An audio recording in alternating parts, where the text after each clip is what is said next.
საღამო მშვიდობის ჩვენო ძვირფასო ტელემაყურებლებო. გადაცემა გახსოვს კვლავ თქვენი მასპინძელია. ოღონდ ახლა ოდნავ შეცვლილი ფორმატით და თემატიკით. რაში გამოიხატება? თუ აქამდე ვიხსენებდით მხოლოდ სპორტთან დაკავშირებულ ძველ ისტორიებს, დღეიდან ისევ ძველ, ოღონდ შიგადაშიგ განსხვავებულ თემატიკაზეც ვისაუბრებ. რაშიც დახმარებას გადაცემის თანაწამყვანი, ყოვლად შემკული ქალბატონი მარინა ლობჟანიძე გამიწევს. დიდი მადლობა, ძალიან ბედნიერი ვარ, რომ თანხლებას უწევ ბატონ კახას. თვითონ ეს თემა გახსოვს ჩემთვის ძალიან ძვირფასი და ძალიან მნიშვნელოვანია და ჩემო მეგობრებმა იციან ჩემი ერთი ჩვეების შესახებ, რომ ყველანაირად ვცდილობ გავუფრთხილდე ძველ ნივთებს, სხვადასხვა ჩანაწერებს, აი პატარა სუვენირებს, რომლებიც ალბათ უკვე დიდი ხანია არავის არ ჭირდება ჩემს გარდა, იმიტომ რომ აი სწორედ ამ ნივთებშია შენახული ის საოცარი მოგონებები, საოცარი ისტორიები, რომლებიც თუ ეს ნივთები არ იარსებებენ, ისინიც გაქრებიან. ამიტომ რაღაც ესეთი დღეს რომ მემორი კარტს უძახია, ხო? აი ეს უკვე ცოცხალი ისტორია და ამდენად თვითონ ამ გადაცემაში ჩემი თანამონაწილეობა ჩემთვის ძალიან მნიშვნელოვანი და საინტერესოა. მე ბედნიერი ვარ, რომ დღეს ჩვენ არაჩვეულებრივი სტუმარი ყავს, ჩემთვის ძალიან დიდი პატივისცემა და ძალიან დიდი სიყვარულით, რა ვიცი, ამდენი წელია მე ბატონ ირაკლი რუხაძეს ვიცნობ და აღთვალებას არ ვამალავ მისი პერსონის მიმართ, იმიტომ რომ ეს არის ადამიანი, რომელმაც ფაქტობრივად მთელი თბილისის ისტორია არა მარტო იცის, გულში აქვს ჩახუტებული გულწრფელად. ჩემთვის როგორც მუსიკოსისთვის ასევე ძალიან მნიშვნელოვანია, რომ საოცრად მჭიდრო კავშირი აქვს მუსიკასთან და ერთ საერთოდაც გაგიმხელთ. არ არსებობს თბილისის ოპერისა და ბალეტის თეატრში პრემიერა კი არა ნებისმიერი ესეთი მუსიკის სპექტაკლი, სადაც ბატონ ირაკლი არესტრება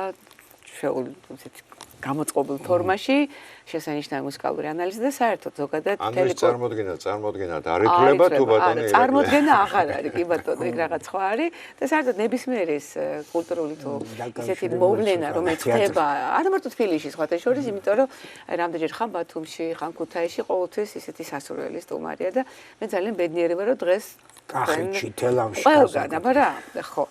და თავისი მანქანი დაკრიელებს ხოლმე და მოკლედ ძალიან ბევრი შთაბეჭდილებებით გვიყვება ხოლმე მე ახსავსე თუ ვინმე ვერ ვახერხებ დასწრებას. დღევანდელი ჩვენი გადაცემის თემა საერთოდ ფორმატი გახსოვს არის და რასაკვირველია ამის გარშემო ვიტრიალებ და ბუნებრივია პირველი შეკითხვა ალბათ ისევ ჩვენ თბილისს ეხება, თბილისს რომელიც ძალიან იცვლება ყოველ წელს და მე როდესაც ვადარებ ჩემ ბავშვობას, ჩემ სტუდენტობას ძალიან ბევრი რამე შეიცვალა. ბუნებრივია თქვენ კიდევ უფრო მეტი გაქვთ გასახსენებელი და აი რომელი პერიოდის თბილისი რა გენატრებათ, რომელი პერიოდის თბილისი, რა განსხვავება, რას ხედავ დღეს და რა არის აი თქვენთან იქ გულში ჩარჩენი, რომელიც კიდე რომ გააცოცხლოთ მოიგონოთ და ალბათ შეიძლება ინატროთ რომ დღევანდელ დღესაც გქონდეს აი ამ ღირებულებებთან ურთიერთობა, რაც ხშირ შემთხვევაში დაიკარგა კიდევაც კახარა. ნამდვილად. ერთი ბოდიშ ვიტყვი რომ პირველად ვარ და ჩემთვის შეუჩვეველია ასეთ ფორმატში საუბარი, მაგრამ შევეცდები რომ ჩემი გულწრფელობით ზუსტად გადმოგწე ის, რაც მე ჩემი ცხოვრების მანძილზე ამ ასე განვიცადე. რა თქმა უნდა, მაგონდება ყველაზე ძვირფასი წლები არის ბავშვობა. ეს არ არის უბრალოდ ჩემი ჯერ კიდევ ეგზოპერიმენტი თქვა, ჩვენ ყველა მოვდივართ ჩვენი ბავშვობიდან. ასე რომ ეს იყო უსაყვარლესი, უთბილესი პერიოდი, როდესაც არავითარი ასე ვთქვათ დარდი, არავით არის წუხილი, არაფერი, სულ ყველაფერი იყო შესანიშნავი. და რაც თავარია, მიუხედავად იმ პერიოდის გაჭირვებისა, ეს დაემთხვა ომის შემდგომი პერიოდი, ისეთი სითბო და სიყვარული სუფევდა გარემოში, იმ ეზოში, სადაც ვიზრდებოდი, ეს იყო რუსთაველის 14 ნომერი ჟვანიების ეზოს ეძახდნენ, შესანიშნავი ეზო წერლები, ნინო ნაკაშიძე, გვერდზე კირილე მაჭარაძე, ცნობილი მსახიობები და აი ეს წლები არის ჩემთვის ყველაზე სანატრელი და მოსაგონად ყველაზე თბილი წლები. ეს რაც მოსაგონად, მაგრამ ისე რომელმა წლებმა მოახერხეს და ჩემზე დიდი გავლენა რადგან იქონიეს, ეს არის ახალგაზრდობის პერიოდი, სტუდენტობის პერიოდი და ის ადამიანების ხალხი, რომელთანაც ჰქონდა ურთიერთობა. ეს იყო შესანიშნავი პერიოდი მოსაგონად.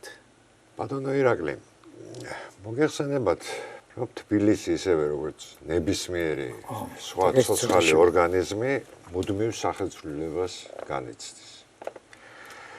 მეტისმეტად ღრმა წარსულში რო არ წავიდეთ.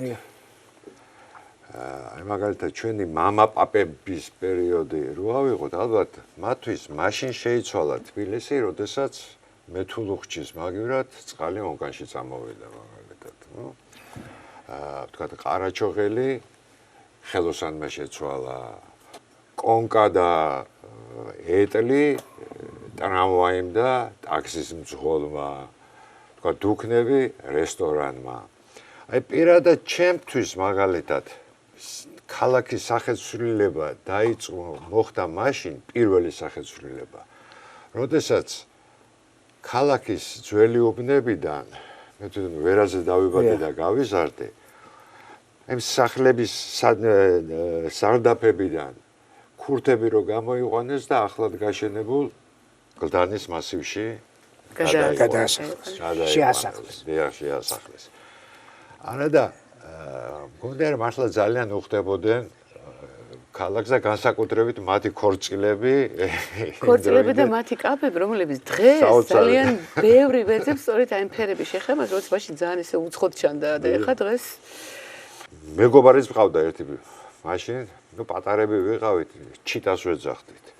და მახსოვს რომ გადადიოდნენ, ისევ ემშვიდობებოდით ერთმანეთს, რომ თითქოს ორ სხვადასხვა ფრონტზე მივდიოდით სამრა და ვეღარასდროს ნახავდით. აი პირადად თქვენთვის როდის შეიცვალა პირველად თბილისი? გულწრფელი რო ვიყო, ჩემთვის თბილისი თითქმის არ შეცვლილა. აი ეს გარემოება ეს რო აღწერეთ ეხლა მაცხოვრებლების, იმიტომ რომ ჩემი თავარი ეს მოსაგონარი და გასახსენებელი არის ის ხალხი, ის პიროვნებები, რომლებიც ქმნიდნენ ამინცაც იმ სილამაზეს, სახლები მაშინ მეგონა ყველა ლამაზი, ყველაფერი კარგად, იგივე ურთიერთობაც, მაგრამ პიროვნებები იყო სხვა. და ჩემთვის ყველაზე მეტად ეს არის დასამახსოვრებელი და სწორედ დღეს მინდა მომეცემ ალბათ საჩველი ის ადამიანები გავიხსენე, რომელიც აი სწორედ იმ სილამაზეს და იმ ურთიერთობას ქმნიდა, რასაც თბილისი ერქვა. ეს რა თქმა უნდა პროგრესი, ახალი შემოსვლა, დღესაც მაგალითად სულ სხვა არის, რა თქმა უნდა მე მომავლის კაცი ვარ, არ მიყვარს ახლა ძველი რაღაცის გახსენა, აი ჩემ დროს ესე იყო, არა, ჩემი დრო სხვადასხვა ერთ რამეს მოგახსენებთ. ახლა ჩემს ახალგაზრდობას მე თავს ეხლაც ახალგაზრდად ვგზნობ. იმიტომ რომ სული არ ბერდება. სული ხდება მარადიულად ისეთი რაც ვიყავი 20 წლის, 30 წლის, დღესაც იგივე ვარ. ხო, ამით რამე გითხრათ, ჩემი მოსაგონარი იყო ხალხი. ის საზოგადოება, რომელიც ქმნიდა თბილისის სილამაზეს, თბილისის კოლორიტს, თბილისელობას და ის სწორედ თუ მომეცემა საშუალება, აი მე მინდა სწორედ აქედან დავიწყო ჩემი ასე ვთქვათ მოგონებანი თბილისის შესახებ. პირველ რიგში თბილისის ამის სკოლიდან მახსოვს. იმ დროს სკოლის ხელმძღვანელები ისეთი ადამიანები, პიროვნებები იყო, რომ მთელ თბილისში უკვე შემოქონდათ გარკვეული ასე ვთქვათ მიმართულება, წესიერების, ზრდილობის. მაგრამ პირველ სკოლაში სწავლობდი და პირველი სკოლის რექტორი, დირექტორი იყო ჯაჯო ჯორჯიკია. შესანიშნავი პლიადა მასწავლებლები, რომლებიც ერთ-ერთმანეთს მოსაგონად შეიძლება ცალ-ცალკე ილაპარაკო თითქმის დილამდე. მაგრამ რაც თავარია, მარტო ჯაჯუკი არ იყო პირველი სკოლა, მთელი სკოლის დირექტორები და მასწავლებლები იყვნენ შესანიშნავი პედაგოგები. ეხლა მე ვერ გამიგია რომ ერთის ხელის მოსმით ისმის რომ აი ეს პერიოდში ადამიანები არ იყვნენ ისეთი და გაჭირება იყო, ბედურობა იყო და ავად ახსენებენ. ყველა პერიოდს ყავდა თავისი დადებითი ადამიანები და უარყოფითი. და მე მინდა სწორედ აი დავიწყო იქიდან რომ პირველ რიგში იყო სკოლის განათლების სისტემა შესანიშნავად. თუ გამოვაკლებთ იმ ნაკლოვანებას, რაც იყო მარქსისტად იმას და ის ამოღებდა იდეოლოგიას, ეს შესანიშნავი იყო. ეს სკოლაც მე როგორც გერმანისტი გეუბნებით, რომ დაფუძნებული იყო გერმანელი სკოლის სისტემაზე, რომელიც შემოვიდა რუსეთში და რუსეთიდან შემდეგ საქართველოში. შემდეგი ეტაპი უნივერსიტეტის პერიოდი. უნივერსიტეტის პერიოდში სწავლობდი, როდესაც რექტორები იყვნენ ევგენი ხარაძე, ვეკოა, პროფესორა შესანიშნავი კორნელი კეკელიძე, აკაკი შანიძე, გიორგი ახვლედიანი, რო ჩამოგვიდრა თელი. აი აქ ვიზდებოდით, აქ ხდებოდა ჩვენი ჩამოყალიბება. შემდეგი პერიოდი, როდესაც უკვე დავამთავრე და სამუშაო შევუდექით და დავიწყეთ, ასე ვთქვათ, შრომითი ასე მოღვაწეობა, მე ჯერ სკოლაში ვასწავლედი, ჩვეულებრივად გერმანული ენის მასწავლებელი ვიყავი და შემდეგ გადავედი 67 წლიდან უცხოენათა ინსტიტუტში, სადაც თითქმის 50 წელიწადი 2008 წლამდე მუშაობდი. აქ უკვე სხვა ხალხი. შესანიშნავი რექტორი მიხეილ კვესელავა, რომელიც შესანიშნავ სემინარებს ატარებდა და ახალი თაობა, ისეთი შესანიშნავი, უკვე ჩემი პერიოდის თაობა წამოვიდა ლიტერატურების შესანიშნავი ბუბა ყარალაშვილი, დავლიანიძე, კოტე გოგოლაშვილი, ოთარი დადიანი პუშკინის ინსტიტუტში შესანიშნავი პედაგოგების, ასე ვთქვათ, მეცნიერები და რაც თავარია, ყველაფერი ეს ერთად აღებული გადავიდა უკვე აი კულტურის სფეროში ვლინდებოდა კიდევ დიდი წარმატებები, საცა ჩვენი შესანიშნავი ხელოვანი ხალხი ედგა სათავეში. არ შეიძლება აგერ დამეთანხმება ჩემი მარინა რომ არ გავიხსენო უკვე პოლიტიკური მოღვაწეები, ასე მინისტრები, ოთარ თაქთაქიშვილი, რექტორი სულხან ცინცაძე. საოცარი აი ეს პიროვნებები, რომლებიც ქმნიდნენ ჩვენ კულტურას და ამას ჩვენ სწავლობდით, ღებულობდით და შევისის ხორცეთ და სულ სხვანაირად განსხვავება იყო სწორედ იმაში, რომ ჩვენ აი როგორც ღრუბელი ისე ვისრუტავდით ამ ხალხის, ასე ვთქვათ, კეთილშობილებას, განათლებას და იმ პროგრესს, რომელიც ჩვენ მაშინ მივაღწიეთ თელმა საქართველომ ყველა სფეროში. სფერო არ არის მხატვრობაში, მე უშუალოდ ვიცნობდი, ჩემი მეჯვარე იყო ელგუჯა ამაშუკელი, მერაბ ბერძენიშვილი. არ იყო სფერო დარჩენილი, საცა დიდი და რაც თავარია, ჩემი ნათესაობა იყო დაკავშირებული მედიცინის სფეროსთან. ზაზა კახიანი, საულ კახიანი, გივი ბაქრაძე, რომლებიც იკრიბებოდნენ და შესანიშნავად მსჯელობდნენ იმ საკითხებზე, რაც საქართველოს სილამაზეს და შეძენდა იმ პროგრესს და იმ კულტურას, რასაც იყო მათი მოღვაწეობა დაფუძნებული. ფიფია, ეს წინა თაობა, ეგნატე ფიფია, სამედიცინო დარგი, ეგნატე ფიფია, ეს საოცარი პიროვნება, იგივე რკინიგზის ავადმყოფოში რუბენ დავიდოვი, უამრავი ეგ კოწია ერისთავი, რომ ჩამოვყვეს სფერო არ იყო, რომ არ ყოფილიყო იმ პერიოდში, იმ ავად სახსენებელს ვახსენებენ, რომ არ ყოფილიყო უმაღლეს დონეზე. სპორტი, განათლება, მეცნიერება, კულტურა და არ ყოლოდა გამოკვეთილი ლიდერები. ხო, და საოპერო ხელოვნება. საოპერო ხელოვნება შესანიშნავდა და სხვადასხვა წეგან რო ახსენეთ, ოპერაში ხშირად არისო. ჩემი მეუღლე მღეროდა შესანიშნავად, რომელიც სულ 51 წლის დაეღუპა, მაია თომაძე. წინვალე მომღერალი, წინვალე თაობა, ხომერიკი, ეს რაღაც და ყოველდღე იდგმებოდა სპექტაკლები, ყოველდღე ახალი, ბალეტისაც და იმის. ასე რომ ის პერიოდი მოსაგონად არის ძალიან ძვირფასი და შეიძლება დილამდე ილაპარაკო კიდე იმ ადამიანებზე, ვინც ქმნიდნენ ამ შესანიშნავად. რა თქმა უნდა, იყო ნაკლიც, მაგრამ ნაკლი მე არ მახსოვს, იმიტომ რომ ნაკლით არ ვითარდება სიყვარულით და არა სიძულვილით და ის სიძულვილის ენა რომელიც მაშინ ეხლა ინერგება, ეს საერთოდ უცხო იყო ჩვენთვის. სხვათა შორის მეც ფიქრის გორაზე ვარ გაზრდილი ვერაზე, 51 სკოლა მაგ დამთავრებული და დედაჩემის და ბებიაჩემიც იმ სკოლაში სწავლობდნენ და მე რო შევედი 0 კლასი იყო მაშინ, ქეთო ჩიჩუა იყო დირექტორი, რომელიც დედაჩემის დროსაც იყო და მე მახსოვს ჩვენი პედაგოგები ჯერჯერობით ყველა სახელი და გვარი ვიცი დღესაც და ყველას ვეთაყვანებით, სხვათა შორის ესეც შეიცვალა დღეს, რომ ბავშვებმა ძალიან ხშირად თანეთი მასწავლებლების გვარი და სახელი არ ეცენ. უბრალოდ მასია, დავუშვათ, მარინა მასია, თქვა ირაკლი მასი, კახა მასი, ხო? კი. და ის კი არა, ბოდიშა ძალიან პარალელურ კლასებსაც არა, ბუნებრივია. და ბებია ცხოვრობდა რუსთაველზე ლაღიძის თავზე, ზუსტად კოტე მადიჩის თავზე და ანუ პირდაპირ ოპერა და სულ დავდიოდი ოპერაში და ერთადერთი ვიცოდი ქართულიც, რუსულიც, ინგლისურიც და როდესაც გადიოდა ჟიზელი ადანის, ჩემი ჭკვით გადავთარგმნე და მეხვეწებოდი 4 წლის ვიყავი, რომ რკინიაზე წამიყვანეთ მეთქი, ანუ გადავთარგმნე მაშინ და ბატონი ირაკლი გიზი ამირეჯიბის მეზობელი იყო და აქედან იყო მათი ურთიერთობა არაჩვეულებრივი და კონსერვატორიაში სწორედ ასე იგივე სულხან-ციცაძე, იგივე ნოდარ გაბუნია, იცით აი ჩვენ რო ეწერა, ვთქვათ, თენგიზ ამირეჯიბი, ვთქვათ, ნოდარ გაბუნია, ალიკა ნიჟარაძე, ვინ გაბედავდა იქ კლასში, ან შესვლას, ან უბრალოდ ხმამაღლა ლაპარაკს და იცით აი რო ავდიოდი კონსერვატორიაში გული მიცემდა, ნიკავთან გზნობდი, რომ ღმერთო, ნუ თუ მე კონსერვატორიის სტუდენტი ვარ და აი ამ კორიფეების გვერდზე გვიხდებოდა მოღვაწეობა, ეს იყო საოცრება. მე იცით როგორ ის იყო მუსიკის ისტორიას მეოთხე კურსზე გვასწავლდა მანანა ღვთისიაშვილი. და ერთი თემა იყო დიმიტრი შოსტაკოვიჩი, რომელიც რო გითხრათ, რომ მაშინ დიდად არ გვიყვარდა. საერთოდ ტენდენცია იყო შოსტაკოვიჩი კარგა ხანს ესეთ ჭილში იყო საბჭოთა პროპაგანდის მიერ მერე აღზევდა და მანანა ღვთისიაშვილის ერთ-ერთი უსაყვარლესი კომპოზიტორი იყო და მთელი სემესტრი ფაქტიურად ვისმენდი და ვიკვლევდი და ვაანალიზებდი შოსტაკოვიჩს და დღეს თუ შოსტაკოვიჩი ჩემი უსაყვარლესი კომპოზიტორია, სწორედ ქალბატონი მანანას დამსახურება და ეს იყო მაშინ უპრეცედენტო შემთხვევა, რომ მე ვინც მოეწონებოდა, ვისი პასუხით მოეწონებოდა, პატიჟებდა სახში, იმიტომ რომ ავთობარაზის მეუღლე იყო და ეს იცით, ეს იყო დაუვიწყარი, არ გვავიწყდება. მე ჩემი სპეციალობის მასწავლებელმა ბეჟან ნამგვაძე მაშინ ექსპერიმენტალში ვსწავლოდი, კამფეტი მომცა ერთხელ.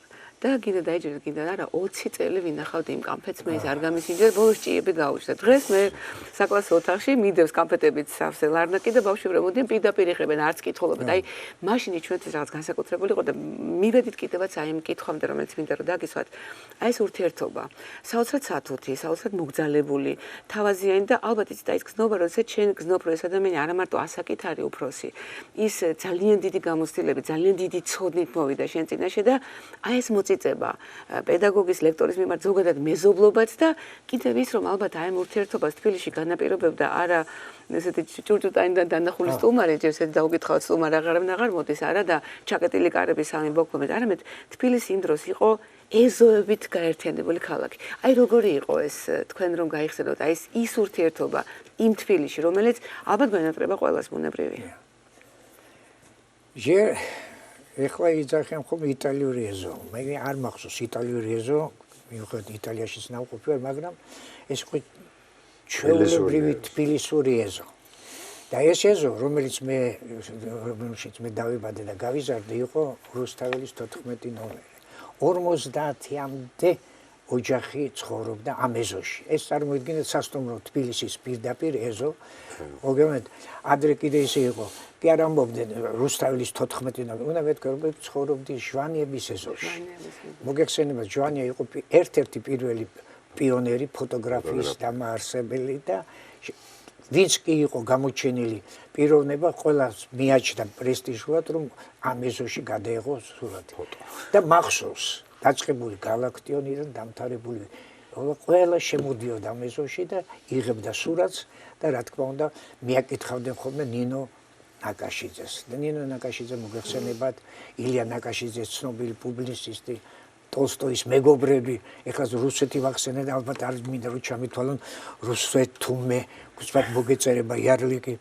ესე იგი უახლოესი და შესანიშნავი გამოცემა არის რას იძახიან რუსები ჩვენზე. მე მესმის მისი ნაკლიც რა ზიანიც მოაყენა ჩვენს, მაგრამ ის რომ მე რო აღნიშნო ის დადებით ის რაც იყო უცბად იარლიკების მოწოდება დღეს ეს არის. ამ ეზოში იზრდებოდა თითქმის ყველა ეროვნების ადამიანები.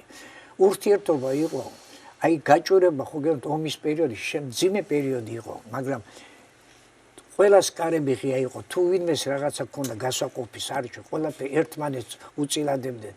ერთმანეთის უდიდესი სიყვარული და საერთოდ სიძულვილი ჩემს ახლა ამ ხელს ასაკის ადამიანი ვარ, სიძულვილის გდომა ჩემთვის უცხოა. აი ახლაც მე მიხდება თუ ლაპარაკობთ რა თქმა უნდა დადებიძე და ის რაც გავლენას ახდენ და ჩვენს საზოგადოების ჩამოყალიბებას და ჩვენი ერის ასე თქვა წარმატებებს, რასაც ვახცევთ, მაგრამ ის რაც უარყოფითი იყო, არანაკლები სალაპარაკო, მაგრამ მაგას არც მახსოვს. ეს მივიწყებულია და ასეთი გაღვივა სიძულვილისა ერის მიმართ, რომ ადამიანს ბავშვობიდან თანდაყოლილ სიძულვილს უღვივებ ეს საშინელებაა და ეს აი ამ ეზოში ახლა არვე ჩამოთვალ ქურთიც, სომეხიც, ებრაელები, შესანიშნავი ხალხი, გვარები შემიძლია სახელები, გერმანელებიც, ბერძნებიც, ყველა ხო გეუბნებით, თითქმის 50 ოჯახში ყველა ეროვნების აი ამ პატარა ეზოში ცხოვრობდა. ერთი ოჯახად, ყოველგვარი დახმარება, ყოველგვარი ერთად უნდა და რა თქმა უნდა, ხო გეუბნებით, არავითარი ამის ნასახი, რომ ვიღაცა ზულდა, არ ყოფილა. აი ეს იყო თბილისის, ეს იყო სწორედ ის და ეს მარტო ჩემს ეზოში კი არა, თელ ქალაქში ეს გადადიოდა უბნებში და შემდეგ უკვე იყო ეს გაყოფა უბნების ვაკე, საბურთალო, აულაბარი, ასე ვთქვათ, თაწმინდა, სოლოლაკი და რა თქმა უნდა, მე როგორც დაბადებული და გაზრდილი რუსთაველზე, გალავინსკის პროსპექტზე და აქვს სხვა ურთიერთობა და მე გადავიდიოდა ერთმანეთის ასე ვთქვათ, კარგ დაპირისპირებაში. ჩხუბიც იყო. კარგი ბიჭები იყვნენ. არც თუ იშვიათ. ხო, არც თუ იშვიათად, მაგრამ მუშტიკრივით. არა, რა თქმა უნდა, მუშტიკრივით. ყოჩების. და მე რიგდებოდნენ არაჩვეულებრივად. შერიგება. ბუნებრივი. შერიგება. შემიძლია დაგისახოთ, ვინ სოლოლაკში მაგალითად იშტავრა შესანიშნავი ისეთ, მაგრამ როგორ აფასებდა ისეთ მეგობრებს, ვინც წიგნიერები იყვნენ, ელიზბარ ჯავალიძეს, მაგრამ თვითონ იყო ესეთი ყოჩი, ასე ვთქვათ, რუსთაველზე კიდევ შესანიშნავი ფაინჩკა ფარადაშვილი. ეს იყო შვენება დარდიბანდეს ყარაჩოყლის ვერაზე, ალბათ თქვენ გემახსოვრებათ, შესანიშნავი თენგიზა კეკელიძე.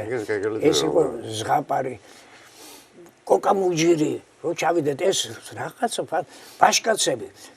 დოდო აბაშიძე, ნახალოკაში, ლეო ახვლედიანი, თემურა გიორგაძე, პრეხანოზე გილარი და ერთმანეთში უკვე ესენი თავკაცები თუ რაღაც მოსარიგებელი იყო, ისე შეარიგებდნენ. ჯერ წაიჩხუბებდნენ. ვაკეში ბედო, მე მახსოვს ჩემი მეგობარი, რამდენი ჩხუბი და ერთმანეთთან ის ქონდა, მაგრამ უსაყვარლესი პიროვნება. მივხვდით ისო უბნები ვიყავით დაპირისპირებული რა გაგებით, ვინ უფრო მაგარია და არა ხო არა სიძული და ისეთი სიყვარული იყო, რომ დღემდე ეს სიყვარული არ განელებულა. დღემდე იგივე ისინი ჩემთან არიან და ეხლა რომ ვაპარაკო რა გენატრება, რა მენატრება.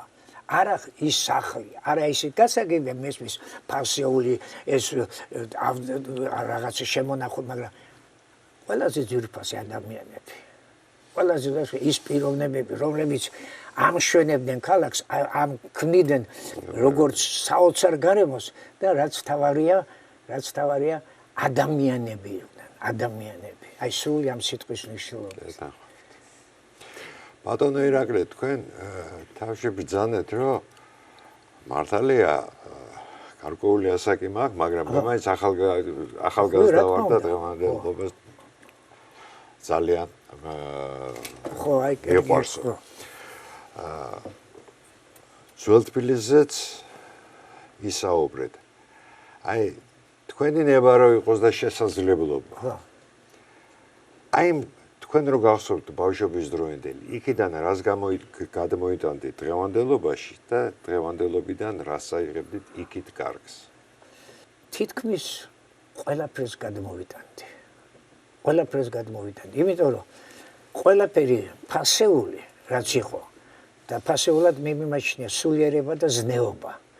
ეს იყო ყველაზე მაღალ დონეზე მაშინ. ოჯახის ალბათ თქვენ მოგეხსენება დამოკიდებულება ქალსა და კაცს შორის, პასუხისგებლობა ახალგაზრდობის მომავალი თაობის, იგივე რაც წეგან ვილაპარაკეთ, აღზრდის, ეს სულ ყველაფერი იყო მაღალ დონეზე. იმიტომ რომ მაშინ ამას ექცეოდა, ახაც კი არ მეშინები, არ მინდა თქვა, რომ აი საბჭოთა პერიოდი არ მიმაწონია, რომ შენ კომუნისტიან საბჭოთა პერიოდი. არავითარ შემთხვევაში. იმ პერიოდში დიდი ყურადღება ექცეოდა სწორედ აი ამ სულიერება ისე ნაკლად, მაგრამ მაინც ხალხში იყო სულიერება, რწმენა და რაც თავარია, აი ეს ფასეული ღირებული ისე იყო გამჯდარი ზვალბილში იმ პერიოდში, რომ აი ამან ეს დღეს რაც დღეს ჩვენს საოცრად გვაკლია, რაც დღევანდელი დღე ჩემთვის ყოველთ მიუღებელია, მაგრამ მე მომავლისკენა ვარ, მე არ მინდა წარსული, ის მე ხალხი ის ვერ გაცოცხლდება, ვერ დაბრუნდება, მაგრამ მათი მოგონებით, მათი იმითი შეუთავსო იმ ტექნიკურ პროგრესს, რომელიც დღევანდელმა პერიოდმა მოიტანა. ეს ამას უსათოდ წავიღებდი იქით და აი ეს შერწყმა უნდა მომხდარიყო, აი ეს სწორი და არა ერთის ხარჯი პროგრესი, რომელიც იგივე კომპიუტერი, იგივე ეს ტექნიკა რაც ხდება ყველაფერი და მივიწყებული იყოს ზნეობრივი და სულიერი. მარტო პროგრესით ჩვენ ვერაფერს მოხმარებით, ახლა მეტი სნიკერს თუ ჭამთ და კოკა-კოლას ვამთ, ეს სულოდ არ ნიშნავს, რომ ჩვენ რაღაცას მივახციეთ. ის რაც ფასეულია, ის იმიტომ ფასეული, იმიტომ ქვია რომ უნდა დარჩეს. უნდა ხო. აი ეს არის, ეს უნდა შენარჩუნდეს და ეს უნდა გადმოვიტანოს. და რა თქმა უნდა დღევანდელი ეს პროგრესი, ეს რაც იძლევა ესე დიდ წარმატებებს და ეს არის მომავალი. იმიტომ რომ ცხოვრება კიდე რაც ვიტყოდი რომ ცხოვრება ღმერთი გაძლევს ერთ სიცოცხლეს და შენ ერთი ეს სიცოცხლე უნდა გაატარო და ჩვეულებრივია თაობათა ცვლა ხდება, მაგრამ ის რაც ფასეულია, რაც უნდა დარჩეს, ეს ხაზი არ უნდა დაიკარგოს. არ უნდა დაიკარგოს, იმიტომ კი რომ ძველს მივდირი, რომ აი ჩვენ დროს არავითარ შემთხვევაში ჩვენ დროს ეს იყო და ამისი დაკარგვა არის დანაშაული. და მithumetes პატარისათვის საშინელება, კატასტროფა, რაც მას შეიძლება გამოიწვიოს ერის გაქრობა. ფიქრის გორა ვახსენე შეუღრმოზე გავიზარდე მე და ჩემი მეზობელი იყო უჩა ჯაფარიძე. მე დღესაც ვაკ ბისინა ჩქარი პატარა ვეფხისტყაოსანი, სადაც უწერია ჩემი პატარა მეგობარ მარინას და მახსოვს როგორ გამოდიოდა ჯოხით, იმიტომ რომ უჭირდა სიარული მარგალიტა არაჩვეულებრივი ურთიერთობა ჰქონდა და ბუნებრივი ეგნატე ფიფია, რომელიც ცხოვრობდა შემოღრმოებელზე იაკობ ნიკოლაძის კუთხეში და ნიკუშა და მე ტოლები ვიყავით მისი შვილიშვილი და ერთად თამაშობთ ხოლმე და იცით ეს თამაში შეიცვალეთ, რომ ჩვენ თამაშობდით ინდიელობანას, ვიკეთებდით იქ ჩამოვარდნელი ბუმბულებისგან მტრედით რაღაც იყო გვირგვინებს და მოკლედ ერთხელ მახსოვს ისევ ვკიოდით, იმიტომ რომ ინდიელებს ბაძავდით, რომ მეზობელი ქუჩიდან წივკანის ქუჩიდან მოუვარდნენ მეზობლები, რომ ვინმე ხო არ გარდაიცვალო და მოკლედ ძალიან გვისაყვედურეს მე ნიკა და ქეთინო გაფრინდაშვილი, რომელიც ნონა გაფრინდაშვილის ძმისშვილი, იმიტომ რომ ნონაც გვერდზე ცხოვრობდა ერთი პერიოდი ძმასთან და მე მახსოვს ბატონ ეგნატესთან ჩამოდიოდნენ, ნუ მაშინ ეს არდახული მოვლენა იყო, ამერიკიდან, იაპონიიდან სტუმრები და მე ეზოში ვიყავი და მოკლედ სუმჩუქდით ხან საღეჩს რეზინას თუ როგორც ქვია კევას და მე გულსაბნევეს ძალიან ბედნიერი ვიყავი და სულ მესმოდა რომ აი პროფესორი ეგნატე ეტყობა ძალიან დამღალა მან და 4 წლის ვარ თუ 5 წლის და ერთხელაც რომ ჩამოდეს მარტო მივედი და იცი რა შენობით ცხადია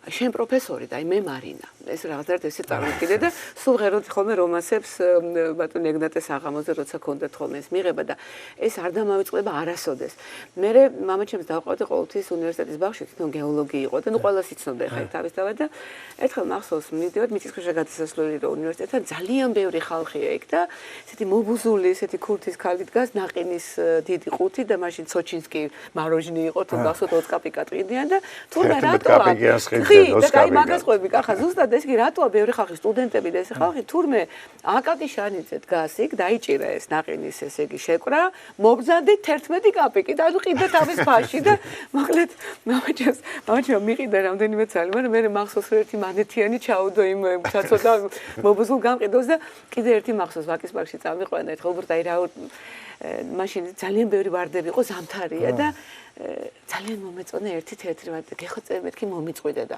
არა მამიკო როგორ შეიძლება და გეხვეწები მეთქი და სახში დავდგამ და დიდხანს მოულითქო რომ იცოდა რომ ყვავილები მიყვარდა და მიხედა არაფერი არ იყო და გადაძრა მამაჩემ იყო უწესრიესი ადამიანი აი არ ვიცი მე და ნუ გაწითლდა და რო გამოდრო იქიდან მოდის მილიციელი და მოკლედ მე გავჩერდი და მამაჩემ უკვე მოემზადა რომ ჯარი მაგა დაიხადოს და ის მილიციონერმა შემოხედა გადავიდა და წითელი ვარდიც მომეწყვიტა და ეს მახსოვს და ორი კვირა უვლიდი ვარდებს ეს მახსოვს და ნახეთ აი ის დრო მე მახსოვს რიგები გაზეთების კიოსკთან როდესაც მთელი ამბავი იყო იმიტომ რომ ძალიან პატარა ტირაჟით გამოდიოდა ლიტერატურული საქართველოს და ასე შემდეგ მახსოვს ჩვენი საფოსტო კულტი რომელშიც არ ეტეოდა ის გაზეთები ნაუკაი რელიგია მქონდა გამოწერილი ნაუკაი ჟის ეს რა ქვია ყველაფერი მუსიკალური ენერგიის ნუ აღარ ელაპარაკი თბილისი ეს შანსი ხო, მილიონობით ტირაჟი. კი ბატონო, მე ტელეფონები მე გახსოვთ ამ პოსტაში რომ მივიდიოდი და აბა ეს ბუდკა თელავია თუ სურსკუთაისია.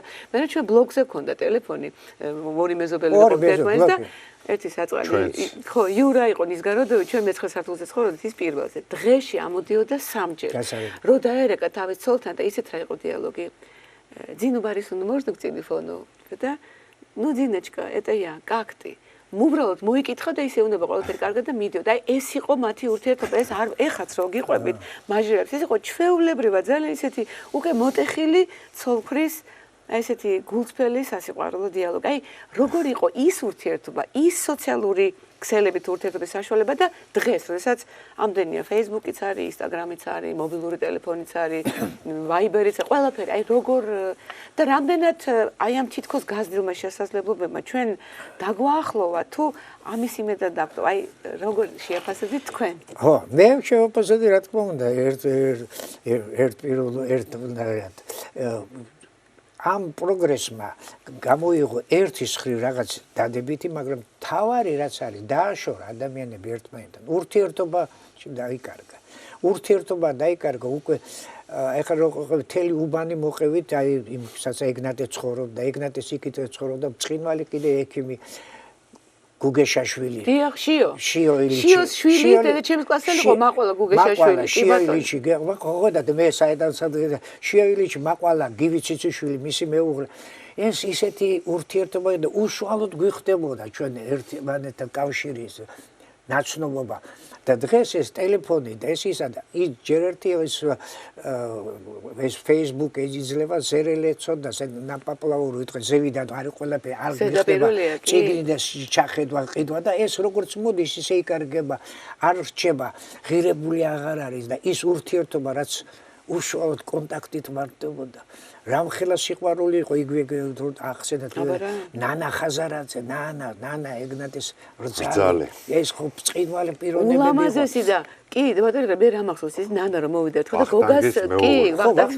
და გოგას ქორწილი მახსოვს ლალი რომ მოიყვანა ულამაზესი კაბაცო და გოგასო ფილმში იღებენ და ვეკითხები რა ფილმში და მე-9 კლასს თამაშობსო და ისე გავბრაზე იმიტომ რომ გოგა უკვე დიდი იყო და როგორ და მაგრამ ბოლოს კვდებაო და სანამ ფილმს დახავდი უკვე მაშინ ტიროდი ნუ გოგა იყო ულამაზესი და ნანა გარდა ლამაზის არაჩვეულებრივი ისტორიკოსი არაჩვეულებრივი ისტორიკოსი მეცნიერი თქვენ აი სწორედ სტუდენტი ვიყავი მახსოვს მისი ოპონირება რომ გამოდიოდა და ეს რაღაც საოცარი მისი დღემდე არ დამავიწყდება აი ესეთი ხალხი იყო და ამ საშუალება გვეძლებოდა ჩვენ უშუალო კონტაქტი და არა ტელეფონი და რო არ გინახია და Facebook-ი და ეგ საჭიროა მას კი არ ვეწინააღმდეგე მაგრამ აი ყოველგვარი ზომიერება დავკარგეთ და უკვე მისწრაფება წამბაზოლობა არა მოთხოვნა და არა გამოიყენო სასარგებლოდ ისე როგორც და ამით უკვე გადავდივართ აი ესე სრულ ასე ვთქვათ ჩემი მეზობლები წასულიყვნენ გერმანიის დემოკრატიულ რესპუბლიკაში მე ვიყავი მაშინ მე-6 კლასში და ნუ რო ჩამოვიდნენ ჯერ ხო გვეგონა რომ უცხო პლანეტიდან ჩამოვიდნენ უკვე რაღაცა სხვა ნიმბი ქონდა თავზე ყველას და მოკლედ იქ მაშინ ყვებოდნენ რომ რამაც გააკვირვა ყველაზე მეტად რომ ახალგაზრდები ქუჩაში ერთმანეთს ეფერებიან ყოველგვარი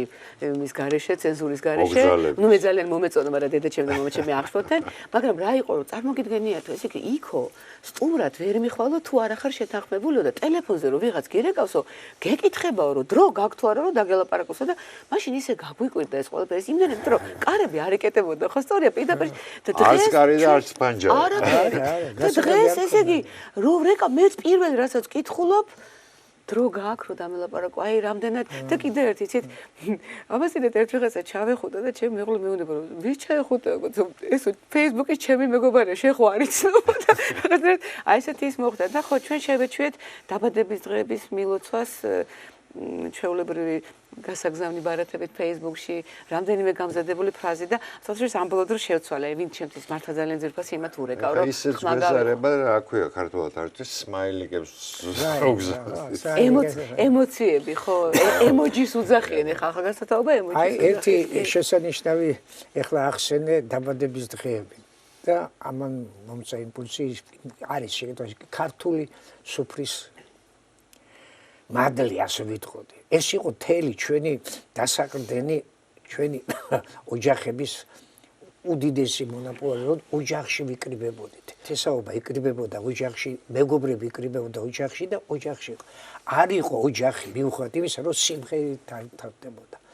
სიმღერა რო არ ყოფილიყო სუფრაზე მიუხედავად არ იყო ესე სართულებიანი კერძები ახლა რომ არ გადატვირთულ ის ლობიო იყო თუ რაღაც უფრო ისეთი სითბო იყო ამ ოჯახურ შეკრებებში ოჯახის სუნი იგრძნობოდა და ესაც დაიკარგა რესტორნებში ოდიში და რამდენჯერ ქუჩიდან ასულა ხალხი ხენი რო იყო და ფანჯრები გამოდიოდა ან პირიქით იქე იყო და აგამოულიათ მომღერლებს ნაკეიფრებს და ან დაგვიძახეთ ან დედას მამიდაშვილი ყვალალი თემონაცრიშვილი და ბუნებრივი ამ გარემოში გავიზარდე მე და ეს იმერები ყველაფერი და მე უკვე კონსერვატორიაში ჩემი მაესტრო ედგარ დავლენძე მიყვებოდა თვითონ ძალიან ენაკვიმატი იყო და ყოველთვის კვატიჟებდა სტუდენტებს სხვათა შორის თავის დაბადების დღეს და პრინციპში კი არ კვატიჟებდა ჩვენ მივდიოდით ეს არაჩვეულებრივი ტრადიცია იყო და ნუ ძალიან ბევრ რაღაცას გვიყვებოდა და ერთხელ მოყვა რომ ნუ ჩვენ რა უთხრათ აი ფაქტიურად ხელუხლებელი იყო სუფრა იმიტომ რომ შეუძლებელი იყო იმდენ რაღაცას გვიყვებოდა და ესო რა არის აი მე ვარ ნამყოფი სუფრაზე სადაც ჯანო კახიძე იყო ნოდარ დუმბაძე იყო ბიძინა კვერნაძე იყო და იქ საერთოდ ხელუხლებელი იყო ყველაფერი იმიტომ რომ ვერავინ უბრალოდ დაგემოვნების დრო არჩებოდა იმიტომ რომ ადამიანს კუნთების ტკიოდა სიცილისგან ხო კოჩერგაძე რო თამადა იქნებოდა ხელდა გადაშერეს კარგია დაახსენეთ იმიტომ რომ ნათესავათაც მოგა დედა რუხაძის გარიყავდა ხო და ჩემი ზაზას ჩემი დეიდაშვილი ზაზას კახიანის უახლოესი მეგობარი და ზაზა იყო ბრწყინვალე თამადა და თემოჩერკაძე ეს ვერ წარმოიდგენთ რამხელა სიამოვნება იყო მაგათი თამადობა მე მახსოვს იგივე უნივერსიტეტში ვახუშტი ჩვენ ერთად პერიოდში ის ვახუშტის თამადობა გურამ ასათიანის თამადობა ეს როგორ დაიწყო ყველა ქართველი სხვადასხვა თამადა თავის მაგრამ ესენი იყო ხელოვნების და რაღაცის დახვეწილობის უმაღლესი უფრო ადრე კიდე ტუპიაიაშვილი თუ ეს უკვე გაგონებით მე უშუალოდ თემოჩერკაძის მიკროფონს პამიდორს ჩაალსო და ჩანგალში და თელ იმას წარმოაჩენდა ასე ვთქვათ ჟურნალისტიკას და თელ იმას კორესპონდენტ ეს რაღაცა ისო და ზაზა ღეროდა უკრავდა თვითონ ექიმის პროფესორი და დახელოვნების ინსტიტუტის ლექტორი და ასე კათედრის გამგე ქირურგიაში პრიადა ექიმების ახმეტელი რო გითხრათ კიდე ვიდა თუ აი ეს წერა ვინც ვახსენეთ იულიჩი რა რექტორი იყო იცით ჩემი საიდან იცით ჩემი მეგობრების ის იყო მასწავლებელი შეყვარებულები იყვნენ ხელოვნებაზე მარტო ის კი არ იყო ხელოვნებაზე ელაპარაკებოდა ნებისმიერ თემაზე აბსოლუტურად ხო ძალიან ისე გამახრივად განათლებული ადამიანები იყვნენ ბუნებრივია კი და ეს რომ ხდებოდა ამის უშუალოდ გადაცემა სიტყვით ლაპარაკში და ურთიერთობაში დღეს შეცვალა ტელევიზია ის როგორც მოვიდა Facebook-ით ისევე გაფრინდა არ რჩება ამიტომ იყო ჩვენი თაობის ადამიანები ახლა რო ჩამოგიყვეთ ის ახალგაზრდები შესანიშნავი თარგმნელები დღესაც ცოცხალია მაგალითად ჩემი მეგობარი თანაკურსელი გოგი ეკისაშვილი ფრანგულიდან შესანიშნავად რაც კი არის ნათარგმნი ეგზუპერის დაწყებული კამიუს და ზედმეტ სახელად ჟორჟ კამიუს ვეძახით შესანიშნავი პიროვნება თვითონ ლექსებს წერს ლექსები თარგმნილი ფარგლები მიხეილ კვესელავას აღზრდილი ეს არ იყო თელი პლიადა და ვერ წარმოიდგენთ როგორი თაობა აღზარდა ისოთ აი ამ პედაგოგებმა ვინც ვახსენე და მე რაღაცით აი ამას წინათ კითხულობდი და ალბათ ეთანხმები რომ აი ადრე რა იყო ადრე ნებისმიერ თქვა მე ძალიან კარგად მახსოვს ულისე რო გამოვიდა მთელი ქალაქი ლაპარაკობდა რიასაშვილის კი ყავდა თარგმანზე კი ბატონო ნებისმიერი სპექტაკლი ნებისმიერი ფილმი და რაღაცნაირად ისე იყო იცით რომ ადამიანები ნებისმიერი სოციალური ფენის რომელსაც ჰქონდა წაკითხული ან ნანახი ან მოსვლელი იცით აი დიდი წიგნის დიდი იდეის დიდი ფილმის დიდი მუსიკალური პრემიერის გარშემო ერთიანდებოდნენ და საუბრობდნენ და ძალიან ბევრი იყო ეს და ბევრს აძლევდა დღეს თვითონ ეს გასაერთიანებელი თემაც რაღაცა დაპატარავდა დაწვიმადა და შესაბამისად აი ბევრი რაღაცა დავკარგეთ ძალიან სწორედ და იცით აი მე მახსოვს ძალიან ცნობილია მე დოდო აბაშიძე ცხვარაჩვეულებრივი თამადა იყო და მე თამადა ემზადებოდა იმის და მიხედვით სად უწევდა თამადობა ჯერ ესეთი ყველაფერი მთელი გენეალოგია უნდა შეესწავლა იმ ოჯახის და მე აბა რა კახეთში რო უდე თამადა ხო გახსოვდა მოკლედ დოდო აბაშიძეს და მოკლედ კახელებმა ხო იციან ბატონო დოდო და ნუ დოდო გაიპრანჭა არომეო და მაშინ კი ბატონო და გადასცეს ხვალ ის თამადობა აი რა სიტყვით ნამდვილი აკადემია იყო ქართული სუფრა საოცარი ეს ისტორიულად ესია სუფრაზე წყდებოდა სუფრა ის კი არ იყო ჩვეულებრივად ჭამას მის რაც დღეს არის გადაგწეული რაც შეიძლება მედი ეს იყო აქ წყდებოდა დიპლომატიური ჯერ კიდე ისტორიულად და მეფეები სუფრასთან წყდებოდა დიპლომატიური საკითხები იჯდნენ ჩვეულებრივად ღვინოს შეექცეოდნენ და არა შეჯიბზე გადავიდა ვინმეც იმას დალეს ეს არ იყო ეს იყო უბრალოდ ის მაგრამ სუფრაზე წყდებოდა დიპლომატიური საკითხები სუფრაზე წყდებოდა თელი რიგი და რა თქმა უნდა ის სილამაზე ის სილაღე ის ხო გონდა სუფრა უსიმღეროდ წარმოუდგენელი ეს ხელოვნების ერთ-ერთი ასე ვთქვათ სფერო აბა სუფრა იყო ამავე დროს მე მგონი საკუთარი თავის კარგად გამოჩენის საშუალება რა თქმა უნდა თამადას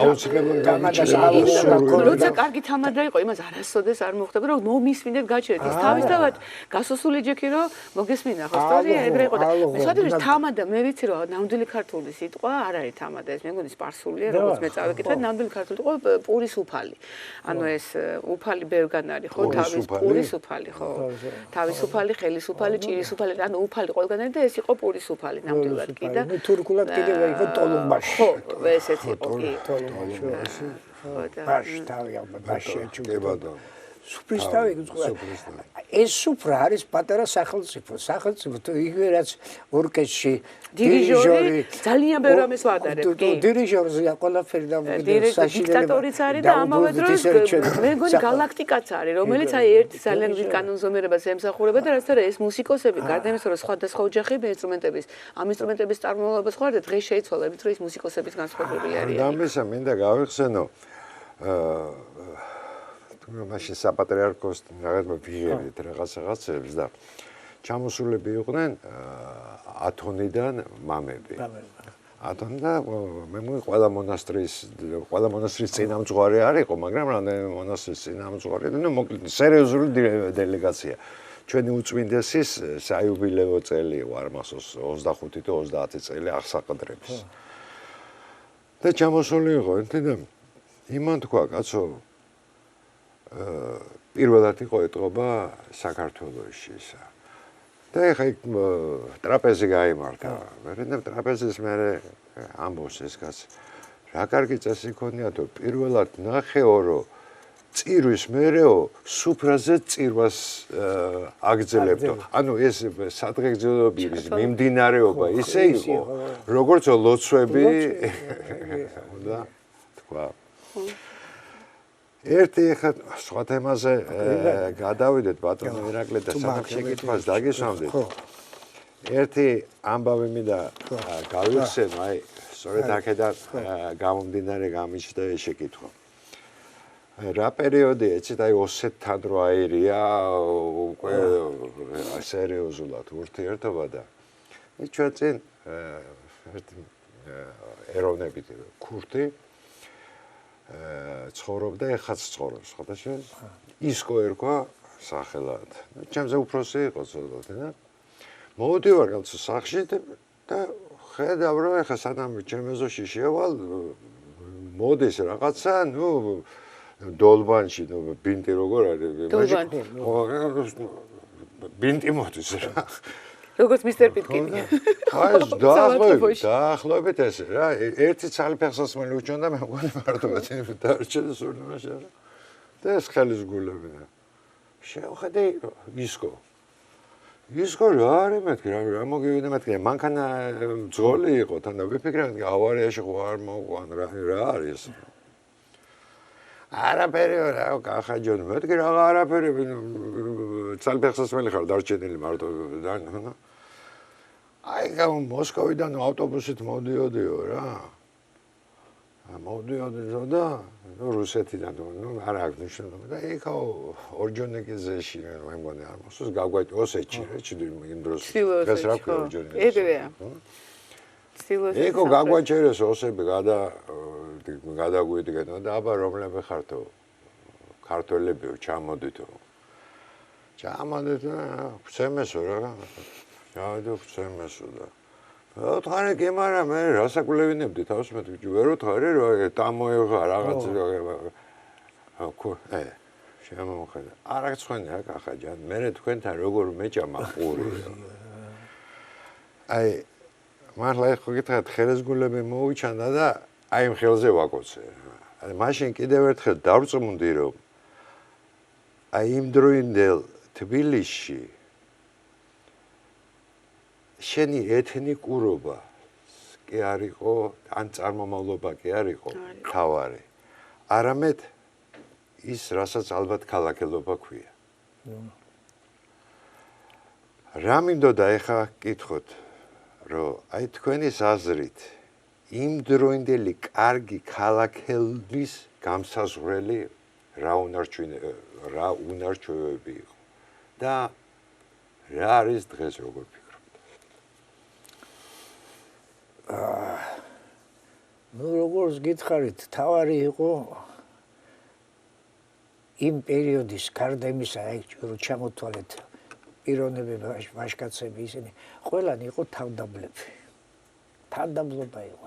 არავინ არ პრიორიტეტ არ აღარ მე ვარ და რაღაცას წარმატებ. თავდაბლობა იყო. პირიქით ის სუდტონად ითვლებოდა. ხო, თავდაბლობა იყო და ურთიერთობა სწორედ ეს აძლევდა აი ამ გრძნობას, სიყვარულისა, სითბოსი და არასდროს არ შელახავდა თავისი აი მოწინააღმდეგის ასე ვთქვათ ღირსებას. აი ეს კიდეც გადადიოდა ახლა ერთი სხვა იმაში გადავა. აი ეს რაც ხდებოდა არის გერმანელების აქ ჩამოსვლა. ესენი ხომ ფაშისტები და ასე ვთქვათ ომის გამჩაღრებლები, რომლებმაც ამხელა ზიანი მიაყენეს ჩვენს ქვეყანას. მით უმეტეს საქართველოს ოჯახი არ იყო, რომ არ ყოლოდა დაღუპული ომში. 300,000 და ეხლა მას ვუნდები. როგორი დამოკიდებული იყო თბილისელების. ჩემი სახლი იყო პირველი სახლი იმის შემდეგ, რა ქვია, მთავრობის სახლი რო აშენდა გერმანელი. შემოდიოდნენ ამ ჩვენ ეზოში, მოქონდათ პატარა ყუთები, კაპოლირებული რაღაც სათამაშოები და როგორ ახალგაზრდები აიწეროგდა ეს ბიჭები, აი როგორი პატივისცემით ხდებოდნენ. კაცო, უმასპინძლებელ ლუკმა არ იყო გაჭირებოდი ვიყავ, მაგრამ იმ ლუკმა პურსაც უნაწილებდნენ. ეს წარმოუდგენელი ღირსების მქონე ხალხი იყო ჩვენი თბილისელი ადამიანები. ეს ქმნიდა თბილისში იქნებოდა ყველაფერი, ეს გადადიოდა იქ სოფელში თუ რაიონში არავინ ეს არ იყო, ეს იყო სწორედ თბილისი იყო მაგალითის მიცემი. და ხო გეუბნებით, საერთოდ სიძულვილი არ იყო. იცოდნენ რომ ეს ხალხი დაამაშავა იმ სათავეში მყოფმა ანისა და ხალხი რა შუაში იყო. და აი ამ ძნელბედობის ჟამს ლუკმა პურს აი ეს ღირსეული თბილისელები დეროს უყოლა. აქ არ იყო ნაციონალობის და იმის მიხედვით ტელმოყარის და სიძულვილი და რაც თავი თავდაბლობა იყო. და გაგება ერთმანეთის სიტყვაც იყო გამიგე გავგება ის უფრო ძვირფასი იყო როდესაც შენ გიგებდა და ორჯერ უფრო მეტად რომ შენ უგებდი სხვას აი ამაში იყო შეჯიბრი ვინ ვის როგორ ამიტომ იყო რომ სხვა თბილისი იყო სულ სხვა ძირითადად შეცვლილია ეხლა სხვა ღირებულებები შემოვიდა ეხლა კიდევ ერთ სიტყვის ცოტა ისეთი თემა კარგად ვერ ვართ გაანალიზებული რას წარმოადგენდა საბჭოთა კავშირი. საბჭოთა კავშირი ჩვენ ვიცით მარტო ერთი რეპრესიები, ხალხის დახოცვა, ხალხის ახალთან წავალ რაც მოუყევით და ვილაპარაკეთ. ყველაზე შესანიშნავი ხალხი ცხოვრობდა და რომელზეც დგას ქართული კულტურა იმ პერიოდში. ეხლა ესეთი რუსულისა ციპლაც შიტავეთ ბავშვენი, ითვლიან აგერ არის ისა რიცხობრივად ტერიტორიულად ყველა დარგი სფერო არ იყო უდიდეს წარმატებას მივახციეთ. რა ხდება და დღეს ასე ერთი ხელის მოსვლით არა მეცნიერულად არის ახლა გვესმის წაკითხული გვაქვს ერიხ ფრომის სოციალიზმის შესახებ, მარქსიზმის შესახებ ზინოვევი, bet ის ძველი კი არა კამენევი ჩვეულებრივი ზინოვევი თანამედროვე რომელიც დისიდენტი იყო და გაიქცა აქედან შესანიშნავი ანალიტიკოსი სულ სხვა რაღაცა შეიძლება ეს სისტემა ახლა მე ამას არ ვლაპარაკობ არ შეიძლება ეს ლანძღვა ყველაფერი ახსნა რომ შენ დღეს თავი დაიმკვიდრო დღევანდელ საზოგადოებაში და სისხლის მელი სტალინი არა ვარ სტალინისტი მაგრამ პამაძაღლო ჩერჩილი რაც წერს თელი სოფლიო რა ხდება მან იცოდა რა ემართა როგორ ემართა მაგრამ აი დღევანდელმა მაგალითმა ცხოვრებსა დამანახა ის რომ ხალხი აი იყო აი ეს ბოროტები არც მინდა ვახსენო რომლებმაც ერთმანეთი ამის ხეს რაღაც ღირსების გული რაღაც ის მის გულისთვის ანგარების გულისთვის ამბავი და და მე ერთსაც გეტყვით, აი ჩემი მეგობარი თქვენ იცით იმერი გავსაც ბავშვებიდან ერთად ავართ უთქვენ. ვინც მამამისი ჩაუშვა და გააშტუმრა ომში, იმისი ქალიშვილი იყო ჩვენი დაქალი. უსაყვარლესი. რომ ჩაეგდოთ დათაშკას ხელმძღვანელი იყო ჩვენი გუნდისა, მას მიყავდა ახლა ერისიონი ქვია, ერთ-ერთი დამაარსებელი ჯერი გიგუშა და სანდრო კავსაძე თელის მოდმა და ვინც კი ჩაუშვა, რომ ეს ორკესტრი და გუნდი ხელში ჩაეგდო, იმისი შვილი იყო ჩვენ მაშინვე ვიცოდეთ, იმიტომ რომ არ ერგებოდა ჯარში წასვლა, და იმიტომ რომ ის ხელმძღვანელი იყო და ეს გადამალა, ეს ამბავი რა არის რომ მოეშორებია და ის მიუხედავად ამისა ხო გეუბნეთ ბოლომდე თითქოს გარაცვალება ვიყავი ჩვენი და იყო და შეიძლება გაიზარდა არ იყო ხო გეუბნებით ის ზიზღი და ის უბედურობა და დღესდღეობით ხო გეუბნებით უკვე ისე არის ხალხი აი ეს ამის შიში მაქვს დღევანდელი დღე რა თქმა უნდა პროგრესი წინ ვიხედებ მე ის მინდა მომავალი იმიტომ რომ შვილები იზრდება და მინდა რომ ქვეყანა ის ღირსება დაიმურნოს რაც ქონდა ეს ოჯახური ის თვისებები რაც საჭიროა ჩვენი ერის გადარჩენისათვის და მე დღეს ვფიქრობ რომ აი ეს მომატებული გატაცება გამდიდრებისაკენ როგორ უნდა ურიგდებოდეს დღეს პენტლებზე და ტოიოტებზე და ასე და პორშებზე იჯდე და ამ ძვირფას ყველაფერს იკეთებდა და გვერდზე გუჭერს ხალხს ეგ რომ დავხინერო წინ მივიდივართ კი არ არის მაგრამ ისეც არ გვიჭერს რომ შიმშილით ყდებით მაგრამ როგორ არ უწილადებ აი ეს ხალხი ვინც ჩვენ გავიხსენეთ ლუკმაპურს გაგიყოფდნენ იმ ეზოში ლუკმაპურს უხობდით ერთმანეთს მაშინ პირიქით ცერცხვილიც იყო ბევრი ფულის ქონა რა თქმა უნდა ანდა ფულის ასეთ უმიზნოდ გამოყენება მე აბსოლუტურად წინააღმდეგი არ ვარ რომ ადამიანმა რაღაცა შექმნა შეიძინა თავისი შრომით კი არ იშოვნა აბათ გამოიმუშავა იმ დიდი შრომის შედეგად იმის და ის ადამიანი ესეთი ადამიანები სწორედ ხარჯავენ მაგრამ ხალხმა რომელმაც იშოვნა ფული შოვნა ვერ გამეგერას იშოვნა დააჯდნენ და პირადი სიამოვნების გულისთვის როგორ უნდა გამოვიდნენ ქუჩაში და როგორ უნდა შეხვდნენ ხალხს მე ვერ წარმოვიდგენია ღირდა ამის გულისთვის ასეთი თავის შერცხვენა ყველა პერიოდში ხო გეუბნებით ეს არ არის მარტო ამ ყოველთვის იყო მაგრამ აი ამ პერიოდში ჩვენ რომ ვიგონებთ ახლა ომის შემდგომ საქართველოს არ იყო ეს უკანასკნელ ლუკმას უწილდებდნენ ერთმანეთს და ესე მოვდიოდნენ იშვიათი იყო გამოთქვა ძილეც არა აი იყო ძილეც იშვიათად იყო ძალიან კი იშვიათად იყო ეს მე როდესაც ახლა რატო გეუბნები არა ვარ კიდე ხოთ ამ საბჭოთა იმის მაგრამ აი ეს 60 წლამდე თითქმის ესეთი ის იყო და მე უკვე დაიწყო დარღვევა აი სწორედ ის ტენდენცია რომ გაჩნდა კორუფცია და ამის მიუხედავად საქართველოს მაინც ახერხებდა იმ მეწვისხიძე გასვლა იმ თვისებების შენარჩუნებას და რაც წელი გადის უფრო უზედადის და მე მგონი რომ ყველაფერი აღმართს დაღმართი მოხდება და მე მგონი რომ სამწუხაროდ ჩვენი დრო ნელ-ნელა იწურება და აი ერთ შეკითხვასაც მოგცემთ თუ შეიძლება აი ხო არ გაიხსენებთ რაიმე შემთხვევა იქნება ეს დარიგება თუ მოვლენა რომელიც არასდროს დაგავიწყდება და თქვენი პიროვნების ჩამოყალიბებაში შეიტანა დიდი წვლილი და ეს რა ჩემი პიროვნების ხო გეუბნებით რა თქმა უნდა ოჯახ მამაჩემი სტუდენტობა გაატარა 1911 წლიდან 16 წლამდე გერმანიაში. იმიტომ ავყევი. მე ჩვეულებრივი გერმანული ენის მასწავლებლად დაამთავრა უმაღლესი საკომერციო სასწავლებელი. ეს ის თაობა, როდესაც მამაჩემი სანდრო შანშეშვილი წკინვალე გერმანიმ გალობლიშვილი მინისტრთა საბჭოს თავმჯდომარე 57-ში დაიხვრიტა. გამსახურდია კონსტანტინეს პლიადა იყვნენ გერმანიაში სტუდენტები ერთად სწავლობდნენ და ბოლომდე მეგობრობდნენ ხშირად შემოდიოდა ჩვენთან. რობაქიძე არის ხო? არა, რობაქიძე ეს არის უკვე უფრო შემდგომი პერიოდი. იყო ტიტე მარგველაშვილი თუ კიდე ესე და ტიტე მარგველაშვილი იყოს აი გივი მარგველაშვილის მამა ის იყო სათვისტომოს თავმჯდომარე და პირველი ახალი სტუდენტები რო ჩავიდა დარბოდა ის რა გიჭირთ როგორ რა მინდა გითხრათ ეს მამაჩიმა მიიღო სწორედ ის ევროპული განათლება რომელსაც ახლა ჩვენ ვითომ ასე ვთქვათ წიხს აკრავდა და არ გვინდა ევროპა